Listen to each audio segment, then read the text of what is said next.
जय हिंद दोस्तों, स्वागत है आपको हमारा यूट्यूब चैनल इस राहुल मैथ पे। 2-4 दिनों बाद वीडियो आ रहा है, इसके लिए क्षमा चाहते हैं। हम कहीं अलग गए थे तो जिस कारण से वीडियो नहीं आ रहा था।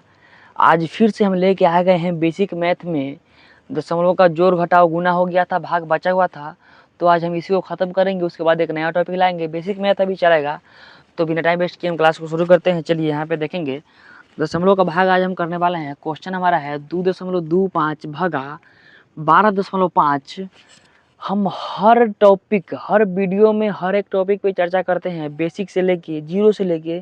तो यहाँ पे देखेंगे 2.25 भागा 12.5। यहाँ पे हम 2.25 काहे नहीं बोल रहे हैं, क्योंकि दशमलव के बाद के संख्या को कभी भी हम एक के बारे में नहीं बोलते हैं, उसको एक एक करके बोलते हैं। क्या एक एक करके बोलते हैं। अगर कोई संख्या रहे 4.567 तो इसको हम 4.576 नहीं बोलेंगे, 4.567 बोलेंगे। अगर आप एक के बार बोलते हैं यानी कि गिन कर बोलते हैं तो फिर ये गलत हो जाएगा, आपको रॉन्ग माना जाएगा। तो यहाँ पे एक बात आप ध्यान में रखिएगा कि दशमलव के बाद की संख्या को एक एक करके हम बोलेंगे, ठीक है। उसके बाद हमारा आ जाता है दशमलव वाले संख्या को बटा में कैसे करेंगे, क्योंकि यहाँ अगर आप बैठ जाते हैं भाग लगाने के लिए 125 भागा 225, अगर यहाँ पे दशमलव भूल के अगर आप भाग लगाने बैठते हैं पूरा दिन निकल जाएगा, भाग बनेगा भी नहीं, उसका कोई गारंटी नहीं है। तो पहले हम इसके शॉर्ट ट्रिक देखेंगे। दशमलव वाले संख्या को हम बटा में बदल देंगे, यानी कि डेसिमल को फ्रैक्शन में कर देंगे, जिसका 1 मिनट एक टॉपिक वाला हम बताए भी हैं। तो यहाँ पे चलिए यहाँ भी देख लेते हैं। तो मान लीजिए कोई संख्या है, क्या कोई संख्या है 4.25, ठीक है। दशमलव वाले संख्या को बटा में लिखने के लिए दशमलव को भूलना पड़ता है। दशमलव को क्या करना पड़ता है, दशमलव को भूलना पड़ता है। और जितना संख्या बाद दशमलव रहता है, जितना संख्या बाद दशमलव रहता है, बटा में 1 पर उतना जीरो देते हैं। यहाँ पे दशमलव भूल कर हम 425 लिख देंगे। क्या 425 लिख दिए। अब दशमलव काउंट कहाँ से करना है कि दशमलव कितना अंक बाद है, इधर से काउंट नहीं कर देना है, हमेशा काउंट दाहिने तरफ से करना है और बाएं तरफ की ओर आना है। यहाँ पे हम दाहिने से काउंट करेंगे कि दशमलव कितना संख्या के बाद दशमलव आया है। यहाँ पे 1 2 और 5 के बाद दशमलव आया है, यानी कि 2 संख्या के बाद दशमलव आया है।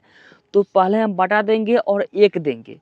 जितना संख्या के बाद दशमलव, जितना संख्या के बाद दशमलव 1 पर उतना जीरो। दशमलव को फ्रैक्शन में कैसे करना है जान गए। अब देखिए कि फ्रैक्शन को दशमलव में कैसे करेंगे। अगर मान लीजिए यहाँ पे फ्रैक्शन को दशमलव में करेंगे, बटा में 100 रहेगा, उस पे नियम लागू होगा, अन्यथा किसी पे नहीं होगा। मान लीजिए यहाँ पे है 628 भागा में 10। क्या 628 भागा में 10।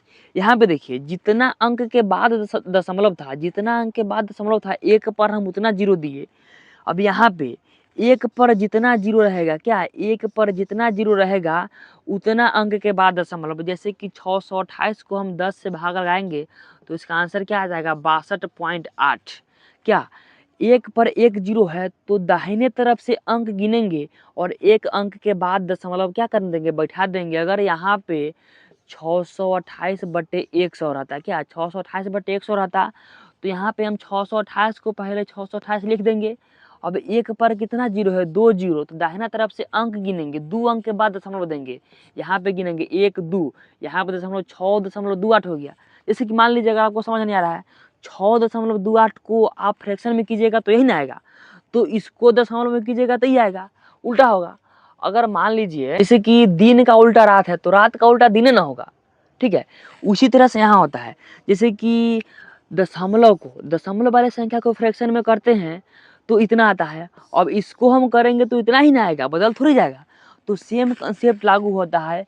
अब इतना चीज़ बहुत ही बेसिक था इसको करने के लिए, इसलिए हम बताए हैं। अब चलिए इस पे आते हैं, क्या इस पे आते हैं। अब यहाँ पे क्या करेंगे, हम नॉर्मली यहाँ पे बताएंगे नहीं ज़्यादा, यहाँ पे हम सीधा लिखेंगे।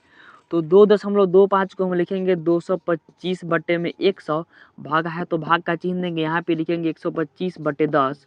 यहाँ पे 1 अंक के बाद दशमलव था तो 1 पर 1 जीरो है, यहाँ पे 2 अंक के बाद दशमलव था तो 1 पर 2 जीरो है। अब यहाँ क्या बन गया, बटा पर के भाग, यानी कि भिन्न का भाग बन गया है। और भिन्न का भाग में आप लोग ध्यान दीजिएगा कि कभी भी भिन्न का भाग हम ऐसे ही नहीं कर देते हैं, पहले भिन्न का भाग को भिन्न का गुना में बदलते हैं फिर हम करते हैं। यहाँ पे क्या करेंगे, 225/100 कर देंगे, यहाँ गुना करेंगे। भिन्न का भाग को हम गुना में बदलते हैं तो पहला वाला बटा को छोड़कर जो सेकेंड बटा होता है वो उल्टा पलटी हो जाता है। क्या हो जाता है? उल्टा पलटी हो जाता है। तो यहाँ पे 10/125 हो जाएगा। क्या 10/125 हो गया। अभी बन गया हमारा क्या, भिन्न का भाग बन गया। अब इसको हम काट पीट करेंगे। अब यहाँ पे काटना है, काटना भी नहीं सिखाएंगे। काहे नहीं सिखाएंगे? क्योंकि भिन्न का भाग आप लोग वीडियो जाकर देखिए, भिन्न का गुना देखिए, काटना अच्छा तरीका से आ जाएगा। चलिए यहाँ पे हम काटते हैं। 1 से 1 जीरो गया। 125 से काटेंगे यहाँ पे 225 को, तो 125। 25 से काटेंगे 125 कितना बार है? 5 बार में। और 25 से काटेंगे 225 कितना बार में? 9 बार में। तो यहाँ पे हमारा हो जाएगा 225 से 9 बार में काट दिए तो यहाँ पे हमारा हो जाएगा क्या, 9/10 में 5 से गुना करेंगे तो जाएगा 50। तो 9/50 हमारा यहाँ पे आ चुका है। ठीक है, 9/50 यहाँ पे आ गया। आप चाहे तो इसको ऐसे ही छोड़ सकते हैं, क्योंकि ऐसा क्वेश्चन थ्योरी में नहीं आता है और ये कोई क्लास नहीं चल रहा है, बेसिक मैथ है। अपने अंदर मैथ को डालने का तरीका है, मैथ को मजबूत, मैथ को बूस्ट करने का वीडियो है ये। चलिए देखते क्या होता है। 50/9 करेंगे, आप उस समय से भाग भी सीख जाएंगे। यहाँ पे 50 से 9 नहीं लगेगा तो हम पहले दशमलव देंगे। क्या करेंगे? दशमलव देंगे तो यहाँ पे 1 जीरो आ जाएगा। अब 50 में 2 से गुना करेंगे तो 100 आ जाएगा। इसीलिए हम 50 को एक ही बार में लगाएंगे। एक बार में लगाएंगे तो यहाँ पे क्या आ जाएगा, 50 आ जाएगा। उसके बाद 0 में से 0 गया 0, 9 में से 5 गया 4। और फिर यहाँ पे नहीं लगेगा, 50 से नहीं लगेगा तो यहाँ पे हम 1 जीरो अपना मन से दे देंगे। उसके बाद लगाएंगे 50 में 400 से भाग लगाना है। तो 50 में 3 से गुना करेंगे तो 5 या 15, 5 20, 5 40। हाँ, तो यहाँ पे 50 में हम 8 से गुना करेंगे तो 400 आ जाएगा। तो यहाँ पे 8 से गुना कर दिया तो यहाँ पे 400 हो जाएगा। 8/40 यहाँ पे कट के 0 हो गया, यानी कि इसका वैल्यू आ जाएगा 0.18। क्या 0.18 वैल्यू आ जाएगा इसका? किसका? 2.25 को भाग लगाएंगे 2.25 से तो हमारा आंसर क्या आ जाएगा? 0.8। अगर आप ऐसे भाग लगाते, कैसे? 125 भागा 225 करके भाग लगाते, पूरा दिन निकल जाता, कटता पिटता भी नहीं, समझ में नहीं आता। अगर आप इस तरीका से फ्रैक्शन में करके बनाते हैं तो लास्ट में नॉर्मल डिजिट आएगा। क्या नॉर्मल डिजिट आएगा? हल्का फुल्का आएगा, 2 3 5 का अंतर रहेगा। तो आप ऐसे करके बना सकते हैं। तो हमें पूरा उम्मीद है। उम्मीद क्या है, आप लोग क्वेश्चन नहीं लीजिए, कमेंट में जवाब कीजिएगा। तो हम क्वेश्चन दे देते हैं यहाँ पे 63 सॉरी 0.63 को भाग लगाना है। ठीक है, इस क्वेश्चन का जवाब आप लोग कमेंट में कीजिएगा। और एक बात जरूर बताइएगा कि भिन्न का भाग आप लोग को समझ में आया कि नहीं आया। अगर हल्का भी समझ में आया होगा तो 1-2 लोगों को शेयर कीजिए, जिससे कि आपका भी फायदा होगा, मेरा भी फायदा होगा। तो चलिए मिलते हैं अगले दिन।